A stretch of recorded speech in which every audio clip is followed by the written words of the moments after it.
Have a look. First problem, it says a block weighing 2500 Newton rests on level horizontal plane. That is, this is a plane, this is a block, it weighs 2500 Newton and it is resting here, and this plane has coefficient of friction 0.2. Now the block is pulled by a force of 1000 newtons. See, this is a 1000 newtons force is pulling the block towards right, acting at an angle of 30 degrees to horizontal. Well, the force is acting at angle of 30 degrees, not in horizontal direction, but acting at an angle. No problem. Then what is asked is find the velocity of the block after it has moved 30 meters starting from rest. So at 1, in position 1, the block is at rest. Because you are pulling it, block will move towards right and go to position 2, and this distance is 30 meters. What you are asked is when it reaches position 2, what will be its velocity? This is the part 1 question. Second question is if the force of 1000 Newton is then removed, if force of 1000 Newton is then removed, how much further will it move? How much further will it move? So this second part we'll do in the next slide. Let's concentrate on finding what is the velocity at this point, at this position 2. Okay, so we use equation which we derived in the previous video, and just to refresh your memories, left hand side black terms represent sum total of energy for position 1. Black terms on the right side represent sum total of energy for position 2. We are using principle of work energy principle, which says the energy sum total should be same. Only on the left side we are adding F into D, that is energy given to this system by external force, and here we are adding energy eaten up by the frictional force, and this completes our energy balance equation which we are going to apply to this problem. So now F into D we write as 1000 cos 30 into 30, meaning what this 1000 cos 30 is a force in the direction of 30 meter, and that force into distance is the work done, and that is the energy given to the system. So that is Fd, and that is 1000 cos 30 into 30. Now all these terms mgh half mv square half kx square, which represents sum total of energy for the body in position 1, are 0, 0 and 0. Reason, for mgh, that is potential energy, we are going to take this level as reference and the body is at the reference. So 0. Body starts from rest, so half mv square is 0, and there is no spring in the body, so half kx square is 0. Okay, have a look at right side.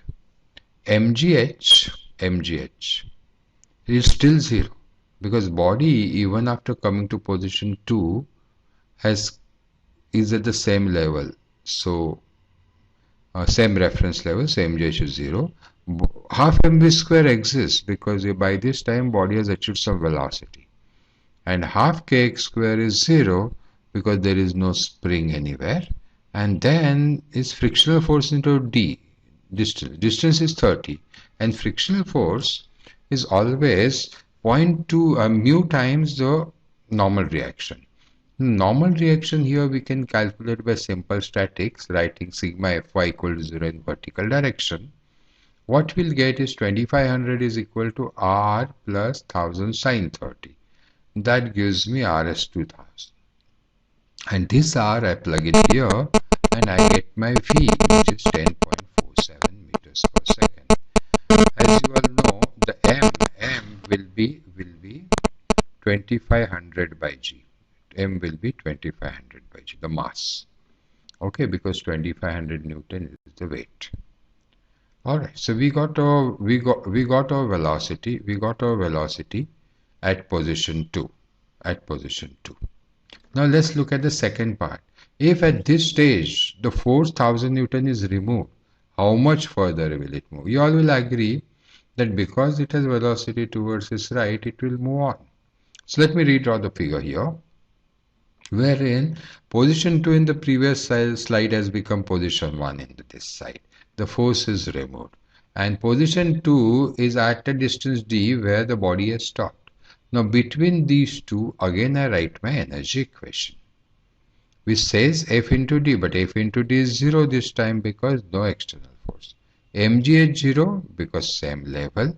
Half mv square exists because we have worked out just now in the previous slide that we are going to use, and half kx square is 0 because no spring. On the right hand side, these mgh, half mv square, half kx square, all of them are 0. Reason: mgh 0 because same level, half mv square 0 because body stopped, and half kx square 0 because there is no spring. So plus friction into distance. Now friction is always mu r. Mu is 0.2 r into r. Now r is 2500. You can see that, and therefore I put it here, and I'll get my d as 27.96 meters, telling me that after distance of 27.96 meter, the body will stop. Body will stop because friction energy as eaten up is kinetic energy. That's what it means in simple terms. Okay, let's look at next problem.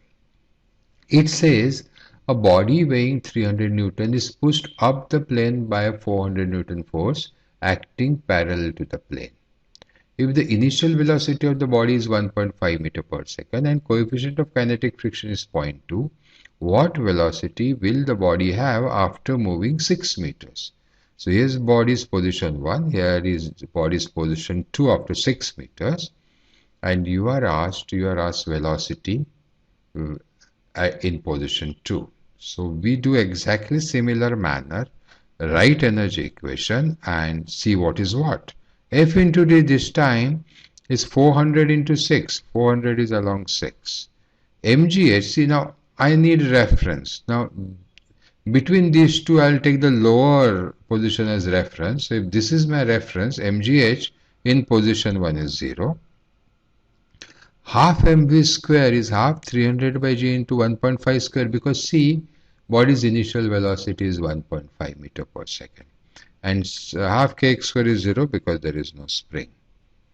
Look at right hand side now. mgh for this will be mg, that is 300, into 3 because see, this is 6 angle given, it's not mentioned here, but in the data you take it as 30 degree. So if it is 30, this is 6 meter, so this height will be 3 meter, and therefore this mgh is 300 into 3. Half mv square I want to find, half kx square 0, and friction into distance. Now see, friction is always mu times the normal reaction, and d is 6.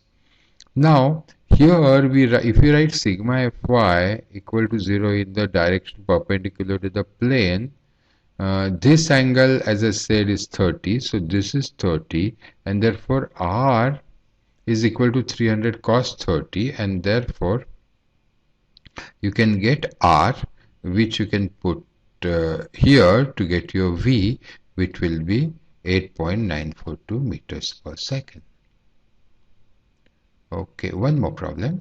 A 30 kg crate slides down the path from A to B in the vertical plane as shown in figure.